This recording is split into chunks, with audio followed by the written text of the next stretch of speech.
Welcome! If you want to change keyboard theme in your HTC Desire 20 Pro, for the first you have to go for the settings. Right now we have to scroll down and enter the system, go for the language as an input and select virtual keyboard. Right now we have to go for the Gboard, and here we have to enter the theme. Here we got a couple of the themes.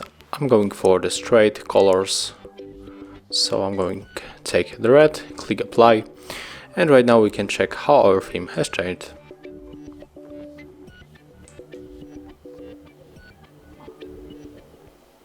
Okay, never mind, just check it maybe here.